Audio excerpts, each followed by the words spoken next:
Hello, everyone! And it's a Monday. Welcome back and start of your week. I'm Paolo del Rosario. Welcome to the show. Let's get you up to speed with some news that you could use right now.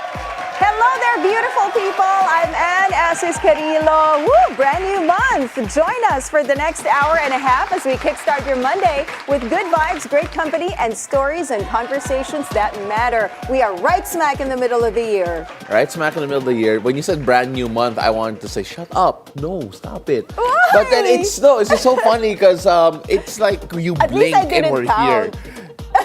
Because I always count. No, kasi Second day of June. Ako yung nakapabilang na, we're in the 6th month of the year. Yeah, right. Grabe. But then, it's just so funny because this year has been so busy. Parang dami nangyari. Dami. I mean, we have a new pope, we had the midterm elections, Yes. and buta na lang also, and we have a lot of controversy, especially when it comes to traveling. We're going to talk about how EDSA in particular, the plans for the rehab has been delayed a bit, and Yes. a lot of people have been affected by it. I know a lot of people na hindi naka-EV were worried about yung coding situation nila. Yeah, kasi the odd-even scheme is going to be a little bit difficult for motorists. Yeah, but that being suspended though, that's always going to be a big deal. Pero grabe, also, still, we're halfway through the year and wala pa rin si Monique Tuson. Diba? Like, She is still busy exploring Italy, so if you wanna check out her post, she has got great photos, by the way, posting everything that she's eating, gelato, steak, oh my goodness. siguro pagbalik na dito, mukha na siyang hippo, no? Ay, grabe! No, because that's what she says she is, right? In a Si polite way. Modeng. Si Modeng. Pagbalik niya, Modeng talaga. Grabe, parang ayoko tuloy magbakasyon next month. Anong animal kaya ako pagbalik ko? Animal! Animal! Animal! Ciao Mo, wherever you are. And of course, I hope that she sees that clip in particular and gets upset that, hindi naman upset, pero excited for all the bullying that she's gonna have when she comes back. Pero syempre, we talked about EDSA a while ago. We talked about EDSA in terms of the traffic that we could have experienced kung natuloy yung mga plano nila, which we'll give you more information about later. But let's take a look at the current situation. Yes, let's check out the situation in major roads at this hour. Let's first take a look at EDSA White Plains. On the left side of your screens are vehicles going to Shaw Boulevard. We're seeing moderate traffic already building up on that area. Opposite lane, the right side are for vehicles going to Cubao. We're seeing light to moderate traffic there as well. Now here's a look at EDSA Orense in Makati. On the left side are the vehicles going to Pasay City. Still light traffic as of this hour. And on the right side are vehicles going to Shaw Boulevard. Light traffic as well. The expanded vehicle number coding scheme is in full swing. It's a Monday, so vehicles with license plates ending in 1 and 2 should be off the road right about now until 10 a.m. and again from 5 p.m. to 8 p.m. Now heads up to motorists. There could be a mixed movement in pump prices this week. According to UniOil, diesel prices are forecast to stay put or have a rollback of 10 centavos a liter. Prices of gasoline, though, are expected to increase by as much as 10 centavos to 30 centavos per liter. The next round of fuel price adjustments will take effect Tuesday, June 3. The Energy Department explains the possible sanctions on Russia by the United States likely influence the projected oil price movement.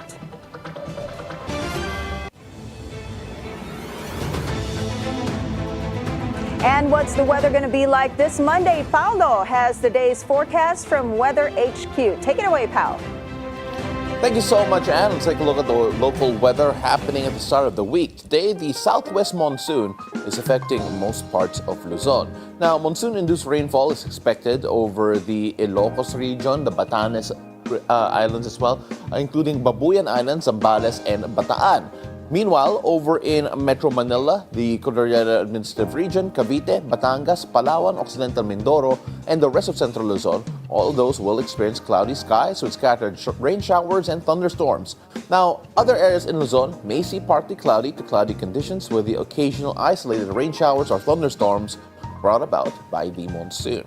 Now, over the Visayas and Mindanao, partly cloudy to cloudy skies with isolated rain showers are expected due to the localized thunderstorms. They move over to the side so everyone could see what's happening over in Visayas and Mindanao. But for the moment, let's take a look at today's heat index levels, and several areas are now under what we call the danger zone. Now, prepare for blistering, potentially hazardous heat across the country. Scorching heat at dangerous high 46 degrees Celsius is forecasted over in Tiague in Isabela. Now, also nearing critical heat stress levels at 45 degrees is Tuguegarao in Cagayan and Gian in eastern Samar. Areas expected to hit 44 degrees Celsius, on the other hand, are Infanta in Quezon, Alabat, Quezon, Daet, Camarines Norte, and Masbate City. Expect a heat index of 43 degrees in Apari in Cagayan, Baler, Aurora, Casiguran, Aurora, Coron, Palawan, Huban, Sorsogon, Catarman in northern Samar, Tacloban, Leyte, and Borongan in eastern Samar. Areas with an expected heat index of 42 degrees Celsius include Calayan in Cagayan, Calapan in Oriental Mindoro, San Jose in Occidental Mindoro, Cuyo, Palawan, Legazpi, Albay, Verac, Catanduanes, and Pili, Camarines Norte. Also bracing for 42 degrees Celsius are Rojas City, Mambusao in Capiz, Iloilo City, Dumangas in Iloilo, Siquijor, Dipolog in Zamboanga del Norte. Now, with these intense heat index, please avoid prolonged exposure outdoors, especially from 11 a.m. to 3 p.m. when the sun's intensity peaks. Stay indoors whenever possible, drink water regularly, even if you're not thirsty. Stay hydrated. Wear loose and light-colored clothing, use umbrellas, or use wide-brimmed hats if you must go outside. Now, despite all the heat, the heavy rains are expected due to the southwest monsoon. Now, that's true over in the Ilocos Norte, Ilocos Sur, La Union, Pangasinan, Abra, Zambales, and Bataan. Rainfall may be stronger in the mountain areas. Earlier rains may increase impact as well. Public and DRRM offices urge to take precautions. Pag-asa may issue warnings as needed. But that is it for Weather HQ at the moment. And back to you. Thank you so much, Pao, for that weather update. Now on to our top stories this morning. The implementation of the odd-even scheme along EDSA will not push through for the meantime. That's after President Bongbong Marcos postponed the EDSA rehabilitation project for 1 month. President Marcos hit pause on the 2-year project amid criticisms on its economic impact and commuter delay. Bigyan natin ang sarili natin ng isang buwan. Pag-aralan natin itong mga bagong teknolohiya na nakikita natin. Pag-aralan natin, gumawa tayo ng magandang plano. Baka naman, imbis na 2 taon, magawa natin sa 6 na buwan. PBBM also said he instructed Transport Secretary Vince Dizon and DPWH Secretary Manny Bonoan to adapt new technology. He has listened to the concerns of the residents of Metro Manila, and he has also listened to experts. Senator J.V. Ejercito is backing the president's move to postpone the EDSA rehabilitation project amid concerns on its economic impact. He suggests the government shift its focus to the development of railway projects to smoothly and effectively implement the EDSA rehab initiative thereafter. Ang suggestion ko sana ay tapusin muna natin yung mga railway projects. In particular, yung North-South Commuter Line at saka yung Metro Manila Subway System. Nang sa ganun, kung gagawin po yung EDSA Rehabilitation project, ay kahit papano gumagana na yung mga railway system, no? Madadagdagan. Yung movement ng mga tao ay kahit papano hindi masyado mahihirapan dahil may bagong railway system na tayo in place. While President Marcos postpones the EDSA rebuild project amid criticisms, some foresee a positive side effect from the 2-year-long project. Senator Sherwin Gatchalian predicts that the project will push more Filipinos to switch to electric vehicles, as they are currently exempt from any number coding scheme. Maraming benefits ngayon, kaya in the last 12 months nakita ko na nag-increase to almost 9,000% ang electric vehicles sa bansa natin, at nakita ko mag-i-increase pa in the next few years. On the other hand, on BNC's On Point, Sergio Ortiz Luis, president of the Employers Confederation of the Philippines, says that the entire plan may worsen traffic overall due to the expected increase in car sales. As I was saying, if they're not really so sure about it, let them say that it's not yet final, because people are now ordering vehicles, and this will be catastrophic in the long run.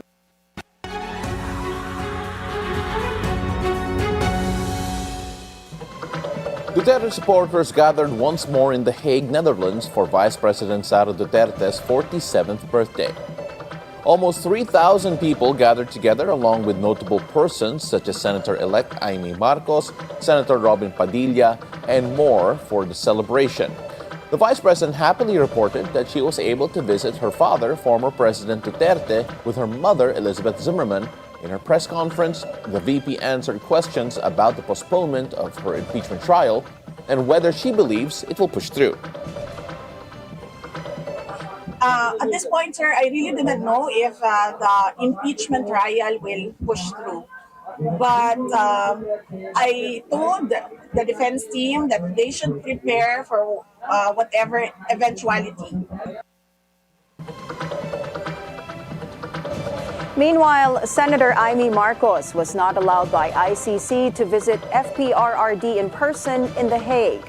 Only family, legal, and spiritual counsel, as well as consular advisors, are permitted to visit according to ICC guidelines.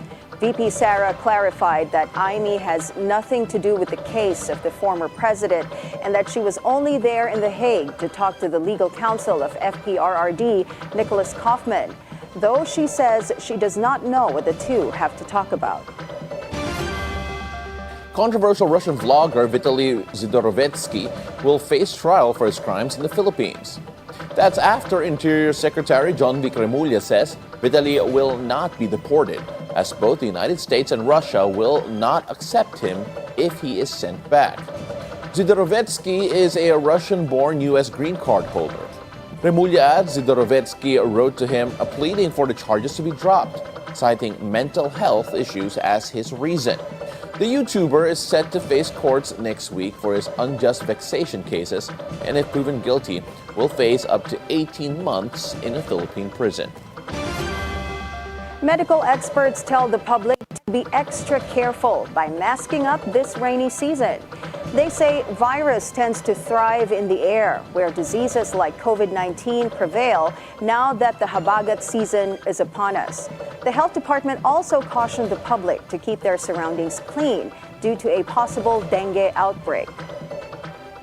We expect that dengue cases will rise during the rainy season, and it is because the mosquito, which spreads the disease, breed in stagnant water. For the do's, you have to make sure that your surroundings are clean. So you have to remove potential mosquito breeding sites.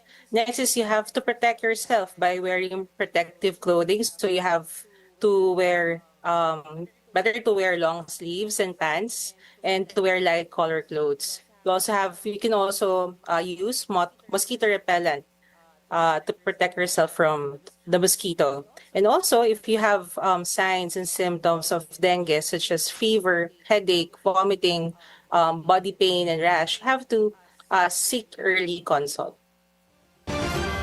Converge co-founder and President Maria Grace Yao Uy is back on Forbes' billionaires list, flying solo this time without husband Dennis Anthony Uy. After slipping off the list in September 2022, Grace returns with a net worth of over $1 billion due to a doubling of Converge ICT stock price over the past 12 months. The number of Filipinos on the list is now up to 16. Manny Villar still holds the crown as the richest Filipino, even after a slight 1% dip, bringing his net worth to a cool $17 billion. Falling behind is Ricky Razon, who not only keeps his second-place spot, but also leads this round's biggest gainers at $12 billion. No major changes for Ramon Ang and Lucia Tan, who are holding steady in third and fourth. Rounding out the list are familiar names like the C family, Andrew Tan, Eusebio Tanco, Lucio and Susan Ko, and Tony Tan Cahyong. Their combined wealth hits nearly $57 billion, a modest 4% boost since April. This just in this morning. In the U.S., FBI is looking into a targeted terror attack in Boulder, Colorado. FBI Director Kash Patel says authorities are on the scene already, but did not disclose more details. According to CBS News, which cited witnesses at the scene, a suspect attacked several people with flammable weapons while participating in a peaceful pro-Israel demonstration. This attack comes just weeks after a Chicago-born man was arrested in a fatal shooting of two Israeli embassy employees in Washington, D.C. In other news, Liberal Warsaw Mayor Rafał Trzaskowski has claimed victory in Poland's presidential elections. But poll experts say his razor-thin win could be well within the margin of error. Trzaskowski won on 50.3%, marginally ahead of his rival conservative, historian Karol Nawrocki, on 49.7%. Despite the mere 0.6 lead, Trzaskowski's supporters celebrated the victory. Meanwhile, Nawrocki's supporters are not backing down just yet, saying it's too early to declare victory. In Mexico, residents turned out to vote in the country's first ever judicial elections. The vote will elect 2,600 judges and magistrates, including all Supreme Court justices. This is part of an overhaul of the nation's judiciary, a reform pushed by former President Andrés Manuel López Obrador and his protege and successor, President Claudia Sheinbaum. Critics warn this overhaul risks removing checks and balances on the ruling party by appointing judges friendly to their cause and allowing organized crime groups greater influence by running their own candidates. Meanwhile, international NGO Freedom Flotilla Coalition sets sail to Gaza to deliver humanitarian aid after a previous attempt failed due to a drone attack on its ship in the Mediterranean. Among its crew of volunteers, climate activist Greta Thunberg, carrying relief supplies, which the group says is limited but symbolic. The United Nations said on Friday that the situation in Gaza is the worst since the war between Hamas and Israel began 19 months ago. Now let's jump into sports, literally, with EJ Obiena. He proves once more why he's the best pole vaulter in Asia. The men's world number 4 snagged his third straight gold medal in the Asian Athletics Championship over the weekend. Obiena soared to victory in Gumi, South Korea, ruling the continental meet with a winning leap of 5.77 meters. The Filipino pole vault star previously topped the 2019 and 2023 editions of the Asian Athletics Championships.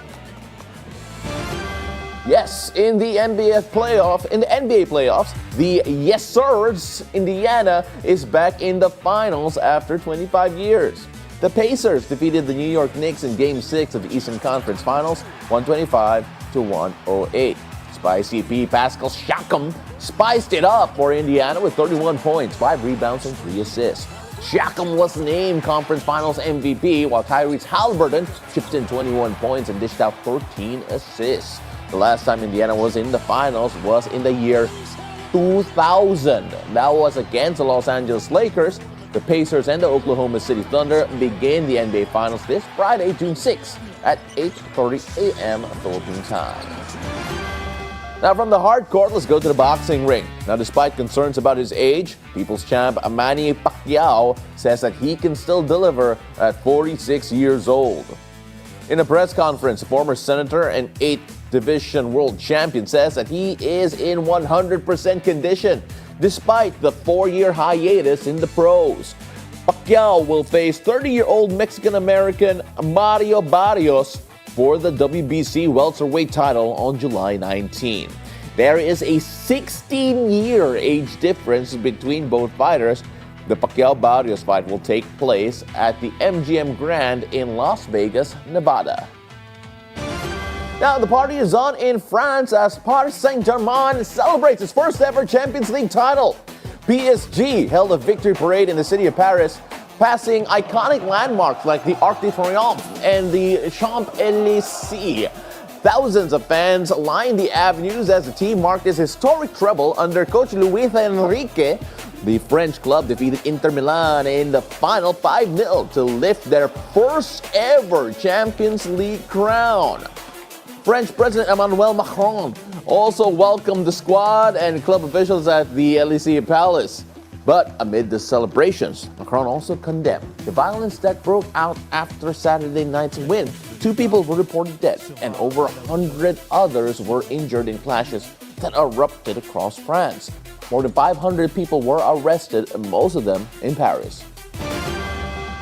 And in entertainment news, Netflix has released a new trailer for Frankenstein, a new production of the horror classic to be directed by Guillermo del Toro, known for his work on films such as Pacific Rim and Pan's Labyrinth. The film stars Oscar Isaac from Star Wars as Dr. Frankenstein and Jacob Elordi from Euphoria as the titular monster, and releases this November.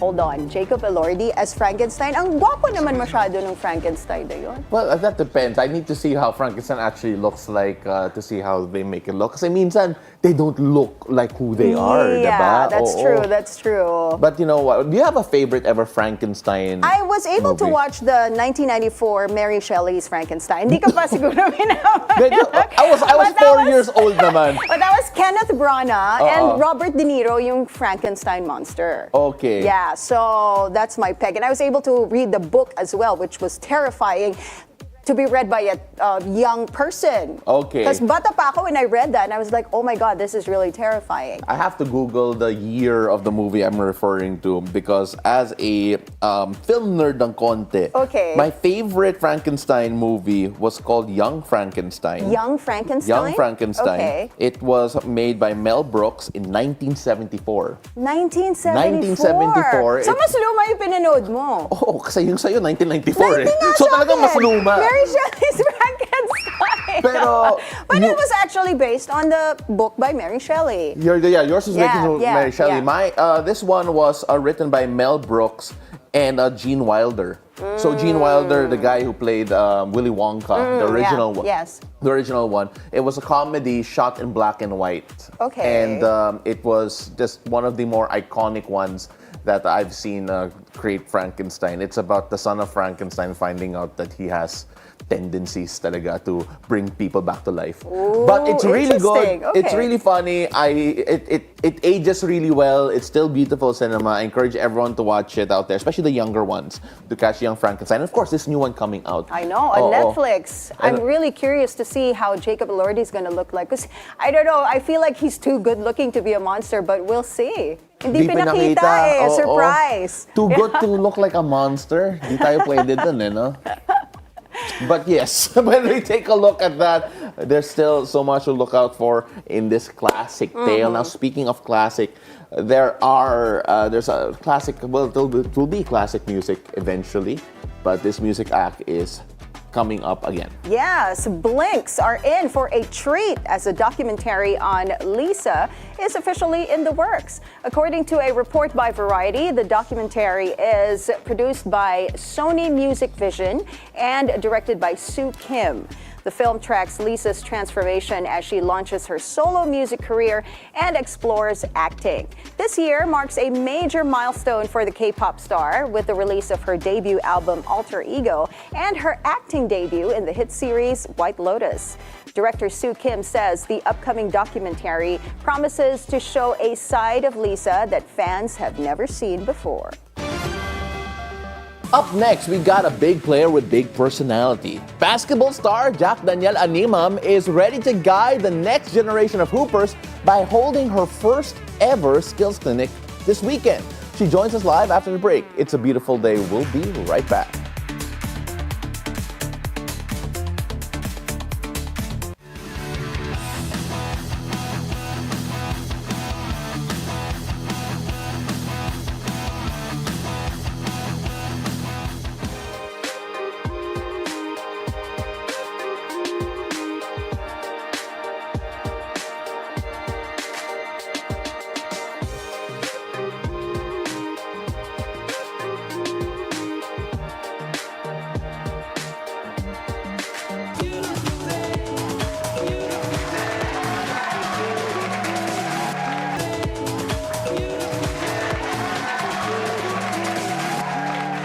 Now, welcome back. You're still watching It's a Beautiful Day. Now, our guest today is one of my favorite personalities in Philippine basketball in general. She is on a mission to pay it forward. Basketball star and women's national team mainstay Jack Animam is ready to share the lessons she has learned throughout her storied career. Storied, and she is holding her first ever skills clinic this weekend in Malolos, Bulacan. Now, joining us live in the studio is Gilas Pilipinas Women star Jack Danielle Animam. It's a beautiful day, Jack. Welcome to the show. It's indeed a beautiful day. Thank you po for having me here. Of course, hi, Jack. I love her energy. I'm not joking. It's the most infectious energy in Philippine basketball. I love it. It's insane. And for those who are wondering, is that really Jack? Yes, nakatali lang po yung buhok niya. Normally, she has the biggest hair to match her personality. But let's focus first on what's happening, because we're having you here because you're holding a basketball camp, your first ever, for open to boys and girls in your hometown. And I remember talking about yung youth mo yung simula mo with basketball, in the sense that this type of opportunity was not available to you nung simula. So how important is it to actually do it right now for your hometown? Siyempre, sobrang importante nito, especially growing up. Wala akong nakitang gantong oportunidad para sa katulad ko when I was starting. And yung basketball, hindi ko alam na meron palang women's basketball. Kasi there's not enough exposure or knowledge that going around, there's basketball for girls. But now, with my experience playing abroad and with Gilas since I was 13 years old, and I think now is my time to pay it forward. That's why I'm holding my very first ever, free basketball camp for boys and girls. And how important is it na sa hometown mo siya gagawin? Siyempre, with the kids in your hometown. Parang it's something meaningful and sentimental to me. Kasi that's the place where I started to dream of. And now that I'm in a position where I'm able, with the platform that I have, now I can, starting to give back. And to have it in my hometown, it's a different feeling. And syempre, that's the place where, Jack blossomed and everything started. I think it's very fitting for me to have it in Malolos, Bulacan. Of course, syempre, going back to Malolos, Bulacan, having it for girls in particular, we always talk about how the women's game has been growing. Shout out to ED Erica D and the rest of the women in the SBP. Talagang sinusulong yung women's basketball. But when you look at the fact that at least sa grassroots level, medyo may pagkakulang pa rin in terms of development for the girls. I want to focus on the girls here. How important is it for you to instill early on na there is a path to, one, better education, two, better opportunities through basketball, especially if you put the work in? Yeah, sobrang laking bagay nito, going around different countries. That's something that I really saw na grassroots talaga nila sobrang laki. So why not have it in the Philippines? And this type of events, and especially encouraging young little girls to start picking up basketball, because hindi lang siya sports. Basketball is more than just a sport. Like what you said, better education, opportunity. And there's so much more that just goes playing basketball. And it will open up so many doors that you could never imagine that one day you will be able to open and experience things. Gano'n ka bata yung mga age na pwedeng pumasok sa camp? So we started with 13 years old to 17 years old for girls, and 13 and to 15 for the boys. How do you feel, gano'n ka-importante yung introducing basketball or any kind of sport to young people, especially yung they start very young, they start at a young age? I think, exposing young kids to sports early on is a really good thing, kasi sports can teach you so many things that you cannot learn in the four walls of your classroom. Especially building your character, confidence. Maraming bata dyan na mababa yung self-esteem nila. So this is one very good way to build that character, and let them make mistakes, and also at the same time making them feel that it's okay to make mistakes. And with that, slowly building their confidence and their character, and playing through sports, you will learn more about yourself, and you can build different values, learn different values, and especially socializing with other kids. So that, I think, introducing sports to young kids is really important at a very young age. Before basketball, shy ka ba? Actually, yes. Hindi ako naniniwala. Yes! Totoo. Shy time po ako nung bata ako. Totoo po yan. So sports helped you Yes, bring sports- out that confidence in Yes, you. totoo. Oh. Basketball, it sobrang laking tulong niya sa akin. And Okay. once I pick up basketball, I don't care. Kasi nung una, hindi talaga ako marunong mag-basketball. But what helped me is the people that surrounds me. Yung mga naging friends ko, yung mga teammates ko, they guided me. And yeah, that's where I felt na it's okay. It's okay even if I don't know how to play basketball. But showing up every day, just being with them, talking to them, socializing with them, it helps a lot. Yeah, I want to talk about the fact that kasi minsan may mga nagsasabi na okay, mag-invest talaga ako sa sports and then you're gonna send my kid to all of these camps, like multiple camps, trying to get them the best opportunity para maging pro or makapasok sa isang college na mga scholarship. But that's not always the case. Pero for those parents siguro or even students who are saying that, okay, most likely I won't be able to get a scholarship or become a pro. Ano yung value na makukuha nila from camps like this? Because at the end of the day, majority of the people who do sports don't end up playing at a certain level. Pero the growth that they have is beyond just like yung mga technical abilities of how to dribble the ball. Yeah, like you said, also this sports camp is not also for the kids, but also for the parents to kind of educate them and open their eyes. Like what sports, I mean, not just basketball, but sports in general. Like you said, hindi naman lahat nag-end up to be a star player in a school or wherever. But like I said, the things that you can learn from playing sports is more than just a sports. The values that you can learn, the things that you can learn is not only for the sport, but in life in general. And like you said, the growth, the confidence, you can bring that in where you go or kung anumang choice or profession that you choose to do at some point. But I think with sports, it can help you learn more about yourself, and then that's where you can, okay, this is what I really want through sports.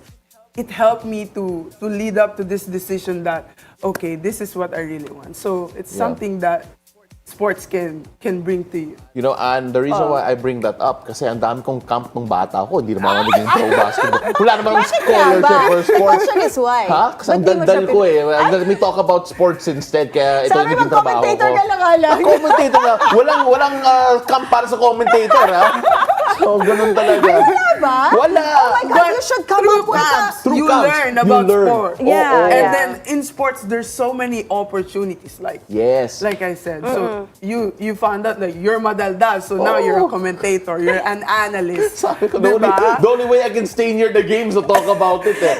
But I think, Habang naglalaro, salita ka ng salita. salita lang ako. Maingay lang ako sa court. No, but the interesting part of it is that you also learn how to deal with rejection in a way and criticism in a way that doesn't come constant. Kasi ilang beses ka na sinigawan ni Coach Pat Aquino? Madami, buong college po. One time Moa Arena, wala pang fans yung women's basketball. Nag-time out lang siya para talaga sigawan ako. Pongalangala yung buong Moa Arena sa laki nung dumadagundong. Nang sigaw niya lang po. Yes. Dumadagdong-gong-dong. Ang hirap ng Tagalog mo, girl!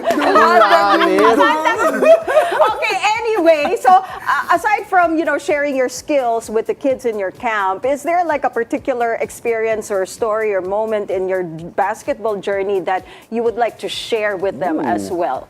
I think I have so many experience throughout my career, my playing career, and that's really what I wanted to share with them more than the basketball skills, the dribbling, the passing, the shooting. It's really the experience. I wouldn't be, the Jack I am today if it weren't for the sports. And I want them to experience how sports can change your life in a 360 just like that. Whether you continue to play basketball or something different. Because what you learn playing sports, it's gonna be forever. It's a lifetime. And the connection that you will build through sports can help you for the rest of your life. And for me, as someone na hindi ko gusto yung basketball, but just by learning na pwede ako makapag-aral ng libre nang dahil lang sa paglalaro ng basketball, that's where I said, okay, maglalaro ako ng basketball kasi gusto ko makapagtapos ng pag-aaral. And that dream that I had, that one dream, it blossomed to so many things. And that's what I want them to understand and to see that maybe it can be like that for them. Yeah. Yeah. I want to bring up the fact that you brought up yung connections and that normally kasi may bond sa sports, especially kapag people don't realize that when what we see on game day is just 2 hours of literally siguro in a week, for 14 hours, 15, maybe even more a week in terms of working on your game and craft yung katawan mo. And I remember looking back at the time yung na-injure ka over in Europe and the support that came around you during that time. You talk about building yung connections and especially at a young age, you can do that sa mga camp na ganito and of course getting to know people. When you look at how the basketball world has become your world in the sense that the support system has always been there through the good times and especially the bad. Just how important is to emphasize that na it's a team game for a reason and there's always that community around it, especially when you're deep in it. I mean, basketball world is just so small. So wherever you go, there's gonna be a people because of basketball. And the community itself, it's really important to have that good support system with you. Either here in the Philippines or outside the Philippines, when you're down, they're gonna be there. Especially I felt that through when I was going through a tough time in my career when I had my ACL and I've seen a lot of people who was there for me. They were, constantly messaging me, calling me, asking how I am or if I have everything I needed. It just, makes my heart warm and imagine I'm just only playing basketball, but unconsciously I'm building this relationship. Right. I'm building this connection and I'm building this community. So that's something basketball, can bring to you. You were talking about kids handling rejection and sports can actually help in that. Were there moments in your basketball career, basketball journey na parang you felt na, is this for me? I feel like I'm so down.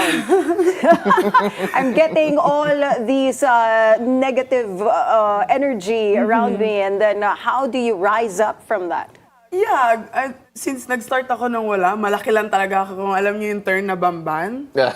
Yun ako, but... What's bamban? Pa-explain. Ano yung bamban? So, sa sports, may tinatawag silang banban. Okay. So, ako, basketball player, di ba? But, hindi ako marunong mag-basketball. Wala akong alam gawin sa basketball. Okay. So, malaki lang ako. Malaking tumatakbo lang, rebound, pass. Di makashoot, takbo lang, pangtakot lang sa So depensa. yun yung ganon. ban-ban. Yes. Okay, ganon. okay. Nandun ka lang kasi matangkad ka. Yes.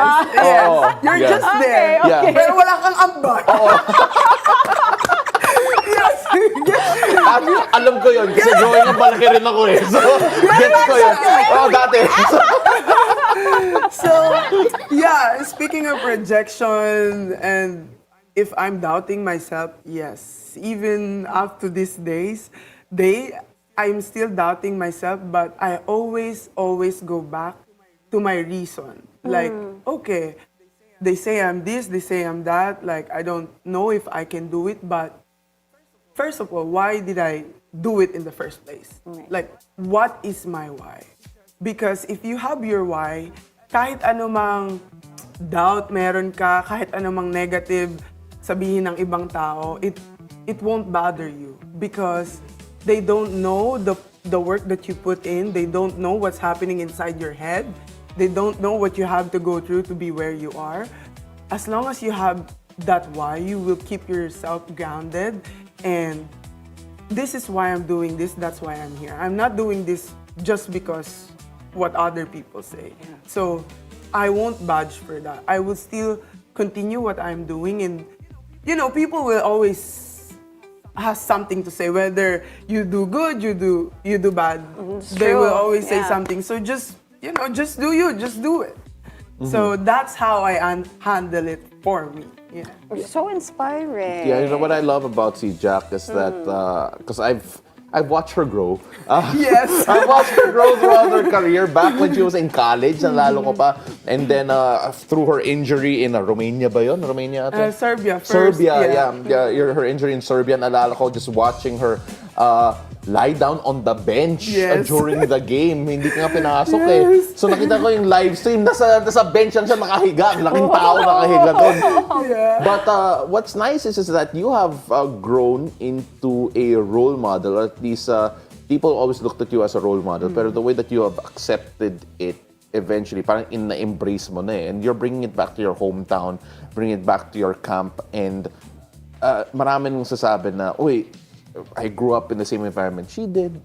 Sana maybe there's a path because she was able to get out of Malolos, Bulacan and end up touring Europe. Diba? Grabe, naging touring artist ka.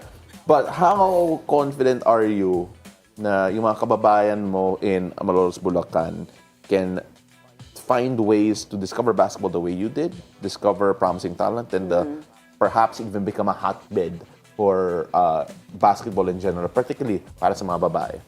You know what? I'm lucky to be from Malolos, Bulacan kasi yung LGU namin, especially our mayor, grabe yung support niya. And grabe, talagang into sports siya. And every time that I go there, talagang grabe yung pag-welcome niya sa akin. So, I've been wanting to do this, sports clinic, especially, encouraging all the young girls out from Malolos or even Bulacan. And now that I have the time to do that, I'm like, it's now or never. And you know what? Nung pag-open namin ng registration, grabe yung dagsa ng mga bata, especially girls. So we have to close it kasi syempre, first ever, we wanted to be quality, diba? To see okay, for the next one. But I think especially in Malolos, there's so many young kids na talagang they really wanna play basketball. And nakikita ko yung ibang bata sumasali pa sa boys league para lang makapaglaro sila. So this is really something na they can benefit them. And to also, me and my Vernon talks about it na maybe we can discover talent here. Maybe we can discover someone like you. And through this sports camp, we will find kids, we will find talent, and we will help kids to develop and to bring them, especially get them scholarship. And after that, it's up to them what they want to do. How many kids have already registered? So right now, we closed our registration to 70, but there's a lot of emails and messages still coming and asking if they can still join. So do you plan to make it like a series na? Yes, actually, we're making it like a plan like that. So this is the first ever. So there's gonna be more to come. Kasi grabing demand Yeah. Grabing demand. And of course, you mentioned Vernon. Shout out to Vernon out there who will give us exclusive updates on her career in the future. Kasi at the moment, medyo under wraps pa yun. My Vernon. Yeah, my Vernon. The wind beneath her wings. Pero we have the photos there. Look at that. We're not letting him go without a shout out. But of course, while he has all of the hidden updates that he cannot share that's so sweet. as of Look at yet. the photos. Oh, absolutely. It's that's our first time meeting ever. He went to China to see me. Wow! Yes. Nag-Great Wall pa Teka kayo. lang, dahil showbiz questions always come from me. Okay, go. So, how do you balance, time with your special someone and, all these the activities that you do Sorry, sa Jack, ha? basketball. Okay lang. O, kasi since clueless ako sa basketball, showbiz na lang ako, Okay, di ba? go. But Actually, he's very supportive of everything that I do. I mean, he understands because he once a college player, once a professional player. He was a coach. Now he's an agent, and he's my agent too. So everything that we do, especially sports, we have the same mind. Okay. Like, he's the boy version of me. So we connect. Like, I think our relationship is very dynamic, and I'm just glad that he found me. Kinikwento mo nga off-air how you guys met through social media. Wow. Grabe. Meron pa, Ann? Meron pa, pag showbiz? Sino mas magaling mag-basketball sa inyong dalawa? Siya. Okay, Vernon alright. versus Jack. Very, very humble. Very humble. Yes. But of course, again, before we can't let you go without getting an update on your status of the national team. Yes. Of course, your excitement for the program in general. Can you let us know when's the next time we can actually see you in national team colors again? Actually, there's gonna be a FIBA Asia Cup coming soon in July 11 to 20 in Shenzhen, China, and we're so excited for it. Actually, last year we played in FIBA World Cup qualifying tournament, which is our first time playing outside the region, playing against Brazil, Hungary, and Senegal. So it was a good experience for us, good showing for us, and I hope the things that we learned from that tournament we can bring here in this coming FIBA Asia Cup, because if we become top 6 again in the Asia Cup, we have a chance to go to play in World Cup I know. next year. I'm so excited for So that. it's gonna be big for us. We also have, a build-up going to Shenzhen. We're gonna play again in Jones Cup. That's good. It's gonna be July 6 to 10, something like that. So busy schedule. Yeah. And before we let you go, because I've wanted to ask about this, kasi may maraming bata ngayon that are so impressive in general. Are there any young players that you see right now na medyo you kind of see yourself in? Especially when you take a look at yung development nila and of course, yung opportunity nila to really help elevate yung level ng women's game dito. I think it's Casey De La Rosa. Yeah, I had a feeling. Yeah. But I think she is better than me when I was starting. And to have that kind of talent, and she's young also, and I was like, I wish I'm like her when I was her age. Yeah. But now I've seen Casey play, and the way the skill set that she has. And I think she's taller. No, I'm still You're so taller. taller. I'm Okay, still sige, just to taller. double check. Just to I'm double still check. taller. Oo, importante yun. Yes. I'm still taller, sorry. But yeah, her skill set is superb. I don't think she's a center. Yeah. I would think she's a 3 player. Yeah. And if she can develop even more, it's gonna be good for the national team. And who knows, it may take her somewhere else, a long way in this basketball career. So I'm excited to see her. I'm excited to hopefully play with her again and see her, more improvement. Yeah. You know what, Jack, before this interview, si Anne was so scared that wala siya masasabi. Because I really have no idea when it comes to basketball. I'm Pero like, hindi oh lang my niya gosh. alam, ma-showbiz ka rin. Sorry, Ma. So we vibe, girl. I love it. I love talking to you, Jack. Maraming salamat. Thank you so much for joining us. you, And good luck sa Jack. camp mo. Thank you po. Thank you. I'm really excited. All right, ladies and gentlemen, that was Gilas Pilipinas Women star Jack Animam. And we've got more stories for you guys after the break. It's a beautiful day. We'll be right back. Don't go away.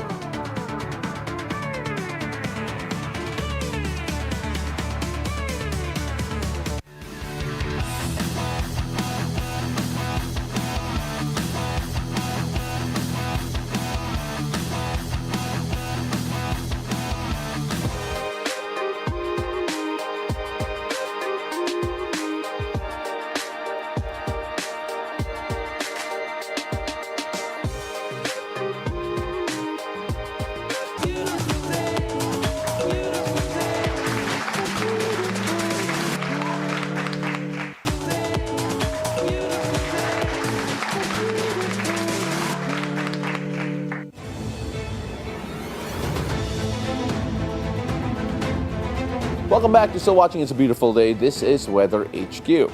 Now, with the southwest monsoon or habagat now affecting parts of the country, including Metro Manila, rains have become more frequent. But Pag-asa clarifies the rainy season has not yet officially started.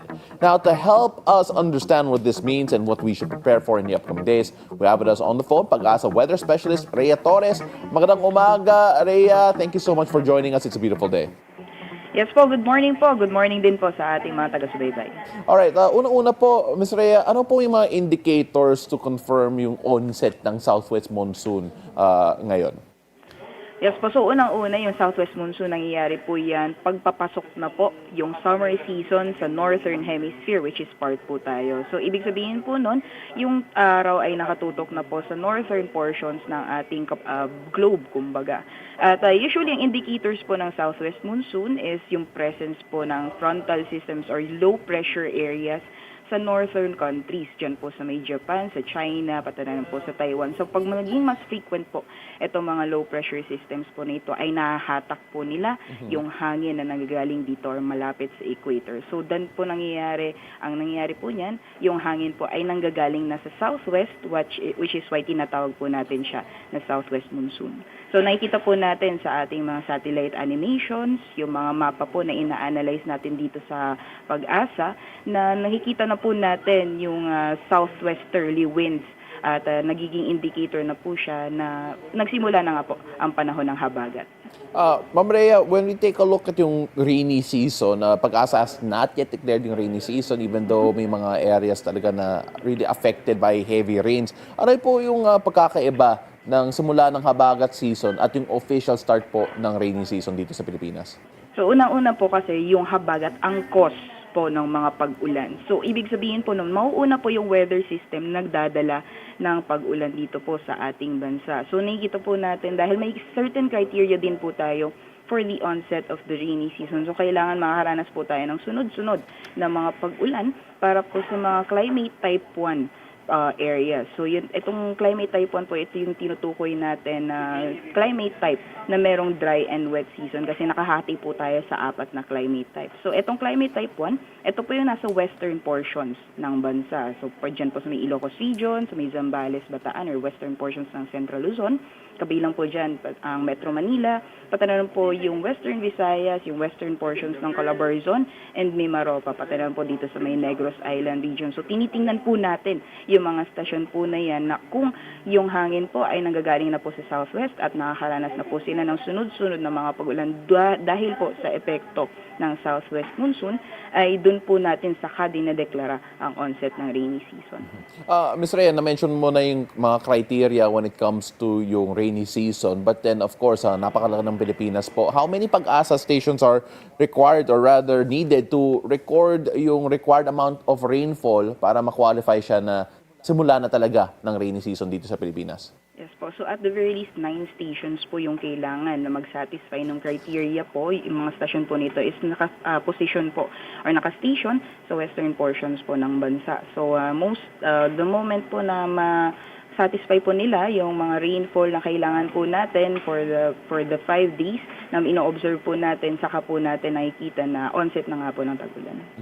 Rhea, balikan muna natin yung habagat season po. When we talk about yung mga areas na talagang naapektuhan ng rainfall dahil sa habagat, what areas can we look at in particular that most likely will receive the most amount of rainfall po? So unang-una po dyan, ang pinaka na-observe natin is yung areas po ng Ilocos region, Zambales at Bataan. Sila po yung pinaka-exposed sa southwest monsoon rains. At yun nga po, based nga sa ating forecast, sila po most likely ang makakaranas pa rin po, makakaranas pa rin po ng patuloy na mga pag-ulan dahil dito sa habagat. So other than that po, pati dito sa Metro Manila, mararanasan din po yung epekto niyan sa may western portions po ng Calabarzon, gaya po ng nabanggit natin, dyan po sa Cavite and Batangas. Ang isa pang very exposed is yung Occidental Mindoro or yung Mindoro provinces na kung saan mas exposed dito sa may western portions ng bansa, and mostly itong Palawan po. Ito yung mga main areas na usually ay nararanasan po yung epekto ng habagat. Rhea, let's talk about yung heat indices po natin because we are now experiencing more rainfall. Nasabi nga natin kanina na nagsimula na yung habagat season. And yet still, in terms of yung heat index po natin, there are still areas hitting 46 degrees Celsius, 45, 44. Bakit po ganun? So yung heat index po kasi natin is a mixture or parang calculations po siya based off of relative humidity or kung gaano po karami yung moisture sa hangin, pati na rin po yung temperatures na nare-record po natin. So mapapansin po natin sa ating heat index forecast for today na most areas po na under danger level is mostly dito po sa mga areas sa Calabarzon, sa Mimaropa, and Visayas, Mindanao, pati na rin po. Itong mga areas po na ito is yung nakaranas po or hindi po masyadong naapektuhan nitong southwest monsoon, mga kaulapan na dala po nitong southwest monsoon. So other than that, yung mga main areas po na apektado nitong southwest monsoon is currently ay under nasa extreme caution level. So nagsisimula na pong magsibabaan kumbaga yung mga heat index values dito po sa mga said areas. So expected pa rin po yung mainit na panahon, especially since nasa month of June na po tayo at month of June is usually the start of the summer season dito po sa Northern Hemisphere. So expected pa rin po natin yung mainit na panahon yan. What weather pattern should we expect in the upcoming days considering nagsimula na po yung habagat? And of course, some people are also wondering, dahil nagsimula na po yung habagat, will there be any weather disturbances that you'll be monitoring and expecting dito sa season na to? So for now po, nakikita po natin na magpe-prevail pa rin po, iiral pa rin yung habagat, especially po sa may Luzon area. So yung mga pag-ulan po dito sa may Zambales, sa Bataan, possible po tumagal pa rin yan for the next few days. So ingat po or doble ingat po sa mga kababayan natin yan. For now po, wala naman tayong namomonitor na low pressure area po or bagyo na posible pong maka-apekto sa ating bansa sa mga susunod na araw. Rhea, for those wondering, may estimate po ba tayo kung kailan po magsisimula ang rainy season? Anytime soon po, nakikita po natin na mas nagiging frequent na nga po yung mga pag-ulan based po sa ating mga pagtaya. So anytime soon po ay maaring mag-declare na po tayo ng onset ng tag-ulan. Thank you so much, Pag-asa Weather Specialist Rhea Torres. Hopefully we can have you again soon. Maraming salamat po. Maraming salamat po. Good morning po.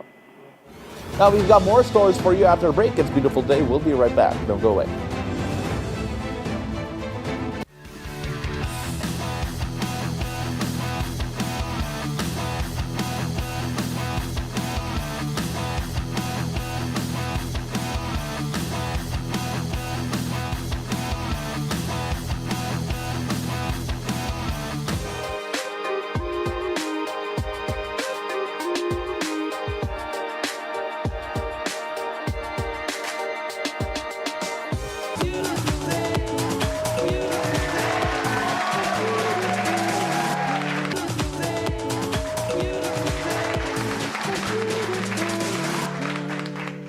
And welcome back. You're still joining us here on It's a Beautiful Day.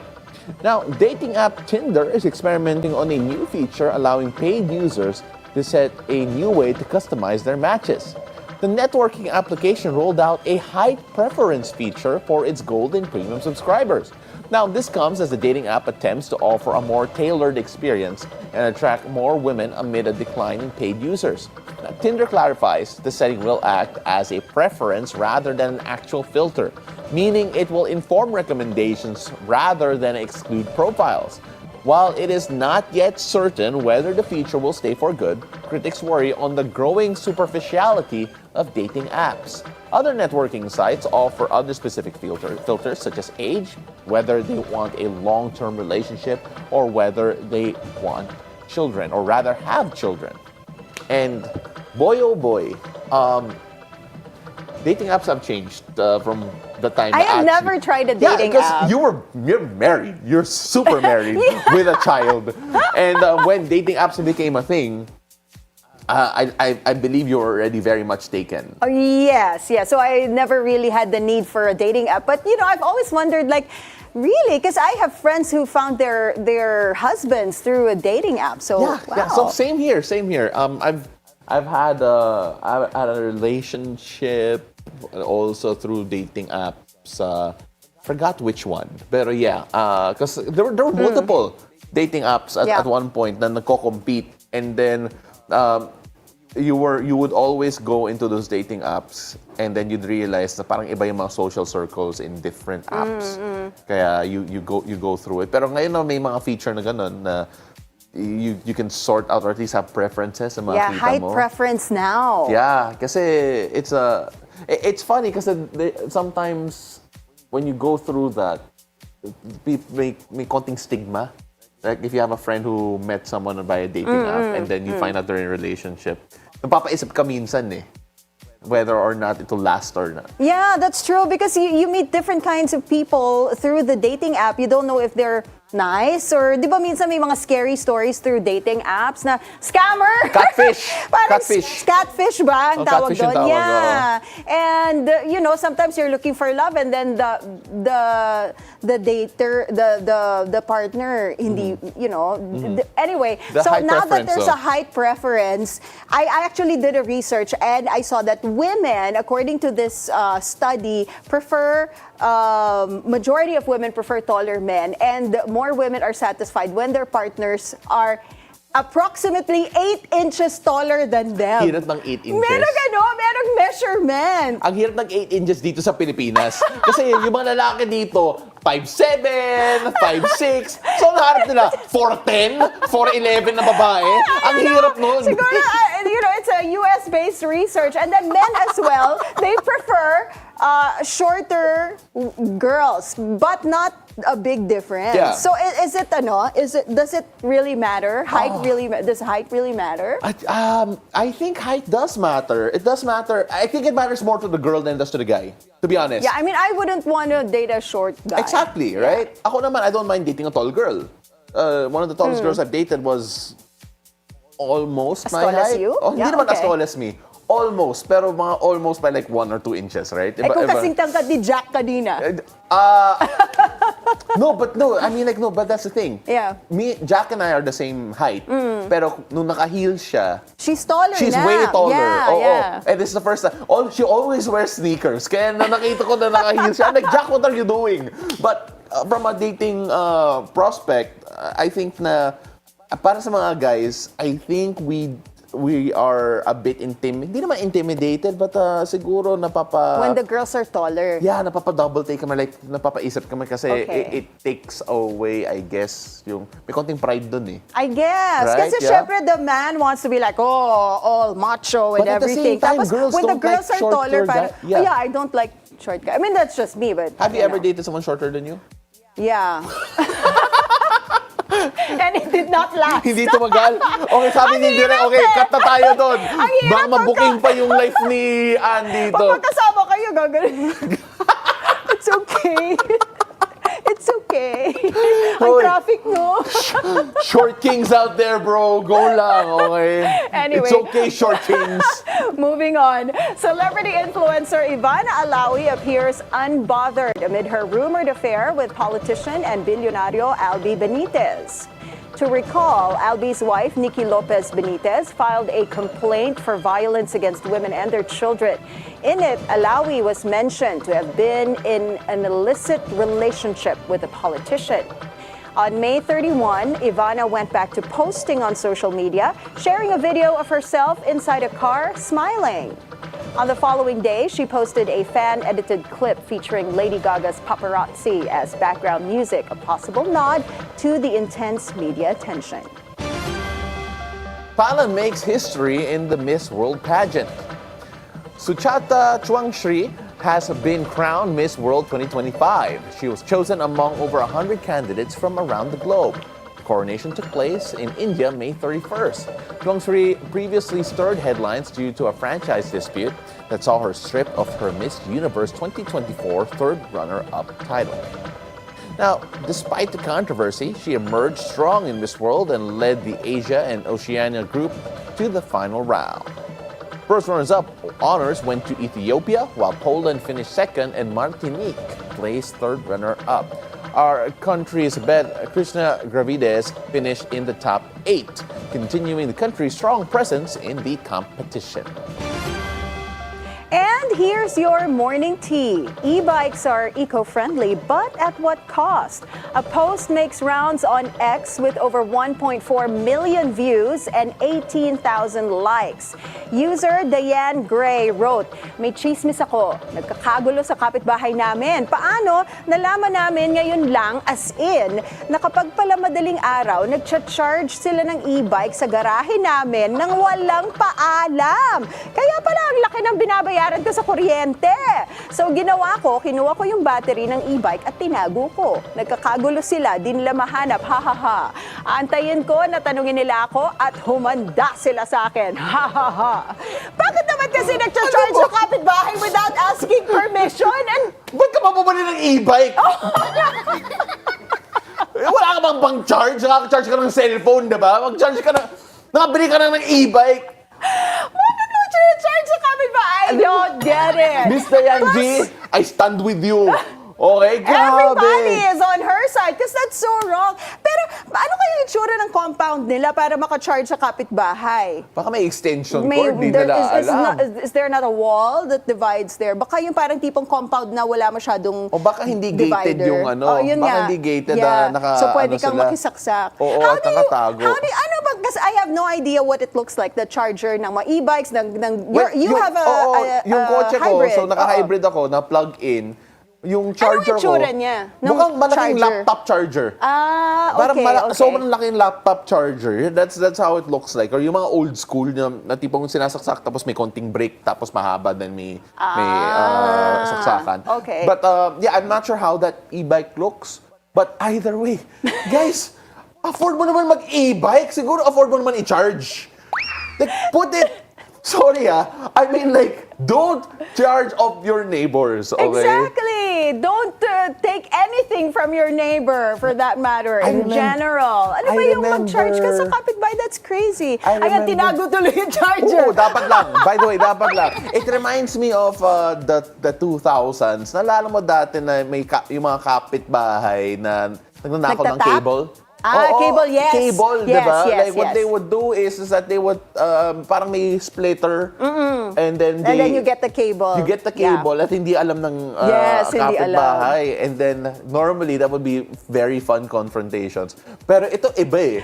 Kasi daily kailangan mo isaksak. So, could you imagine? So good. I want an update on that. Let's see. Pag no. hinanap yung charger from... Dapat, pinicturean niya yung charger. Oo.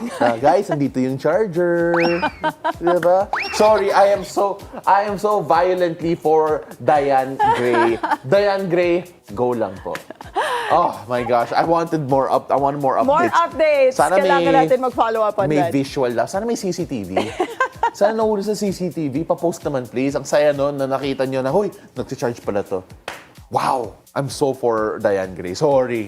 That's the most violent and biased I've ever been on the show. And we've got more stories for you guys, plus our horoscope of the day with Master Hans Kua after the break. It's a beautiful day. We'll be right back.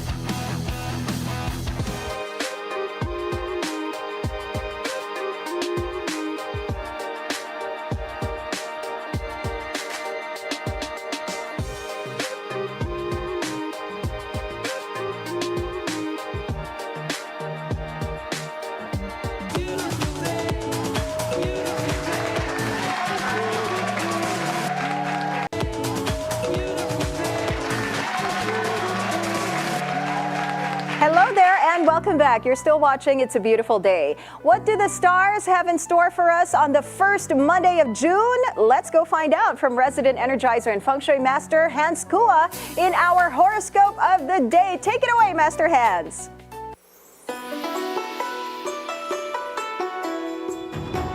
Good morning! It's a beautiful day with me, Master Hans Kua. At ito po ang horoscope for today, Monday, June 2. Para sa mga pinanganak na Year of the Rat, stay focused sa iyong goals. Ang maliit na effort will lead to big achievement. Scarlet at 3. Sa Year of Dogs naman tayo, be ready sa mabiglaang changes sa trabaho. Pero tandaan natin, be calm, at maging wais. Orange at 3. Sa Year of the Tiger naman, speaking of wais, ang smart financial decision today can bring long-term stability. Oak at 9. Kay Year of the Rabbit naman tayo, mapapansin ang iyong hard work sa trabaho. Silver at 5. Sa mga Year of Dragon naman, may darating na leadership opportunity para sa'yo. Tiwala lang sa iyong abilities. Kaya mo yan! Copper at 6. Sa Year of the Snake naman tayo, huwag magpadala sa stress. Sit back, relax, at i-enjoy. Platinum at 8. Ito naman! Year of the Horsey. Lead by example. Nakaka-inspire ang determination mo sa mga katrabaho mo. Yellow at 4. Kay Year of the Ship naman tayo, maging patient kay partner, habahan ng pasensya. Violet at 7. Kay Year of the Monkey naman tayo, oras na para maghanap ng bagong opportunity. Coral at 2. Sa Year of the Rooster naman, huwag ma-distract. Focus sa mahalagang gawain. Burgundy at 1. Sa mga Year of the Dog naman tayo, self-care is the key para ox ang mental health mo. Olive at 4. At sa Year of the Pig naman, huwag kalimutan mag-ipon para sa future needs mo. Mustard and 5. Ako po, si Master Hans Kua. Paalala lang ito po ay mga patnubay lamang. Ang tunay na swerte ay nagsisimula sa pagiging totoo. Abangan ang horoscope of the day dito lang po sa It's a Beautiful Day! Thank you so much, Master Hans Kua. So my horoscope for today is maging mapagpasensya sa partner. Dami ko kayang pasensya sa'yo. Like off the air, every time I do my world news, he distracts me. I don't distract you. I'm just impressed na kaya mong i-pronounce yung mga Polish names. Yeah, you know, diba? I practice. I'm just polishing it for you, diba? Yung mga Polish names mo. So, I was just super impressed, okay? I do that even with Mo when she was here. I know. Oh, pero my si Mo, goodness. nadidistract talaga. Nadidistract talaga siya.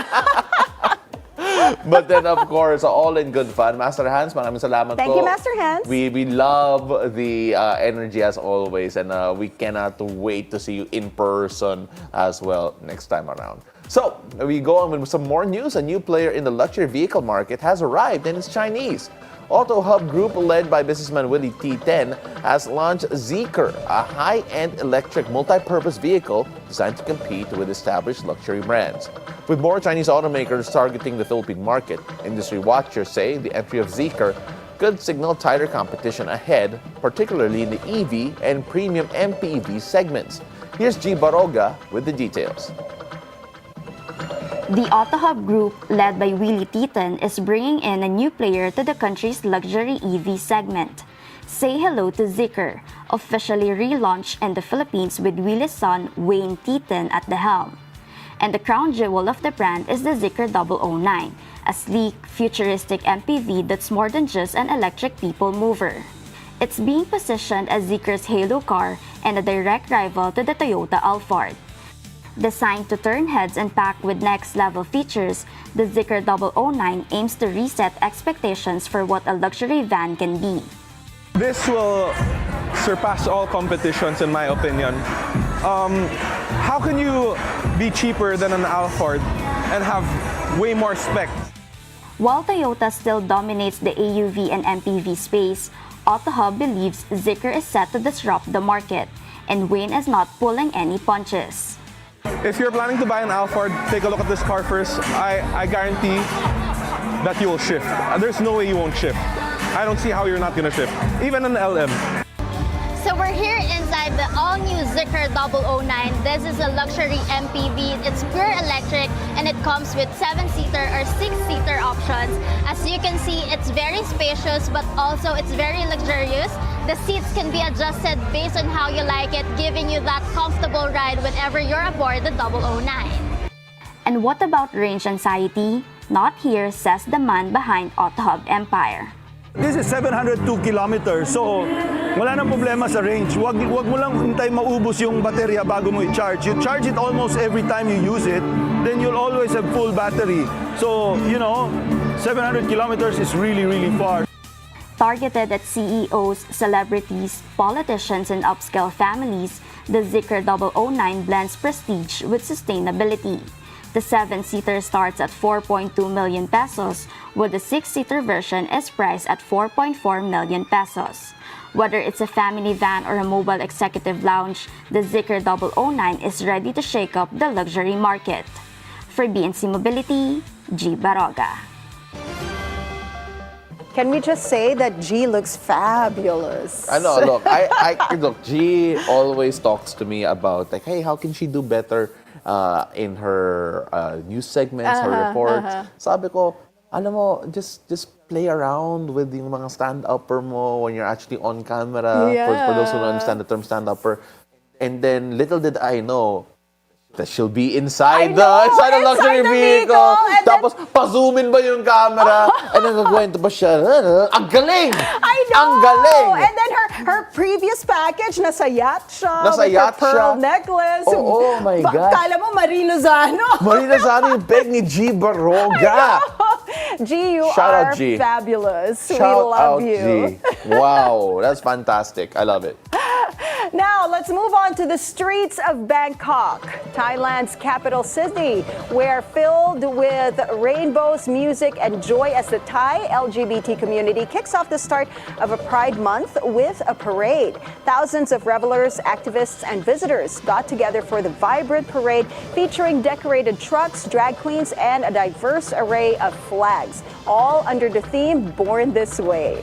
This comes after Thailand becomes the third country in Asia to legalize gay marriage last year after Taiwan and Nepal. So it's Pride Month, and I know Quezon City is having that Pride Run on June 7. So there, looking forward to that. 100%. And yeah, I mean, like, Pride Month is always a special time to a lot of members of the LGBT community, especially here in the Philippines. You know, it's no surprise we see a lot of Pride runs, Pride rallies, Pride parties, and you know, congratulations on them in advance for a fun celebration. And of course, we have a lot more to come as well. But for the meantime, that is it for us. Oh, before we go, Direct just informed us that speaking of Pride Month, at the forefront, they will be guesting Ice Segura. Oh, okay, that's perfect. And wife Lisa, right? Yeah, so they will be here later. Oh my goodness, I need a picture.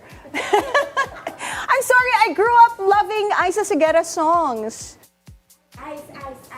Ice nga, Ice Segura. Yeah. Yeah. That is it for us this Monday, June 2. Wow, what happened there? I'm Paolo del Rosario. Thank you so much for joining us this morning.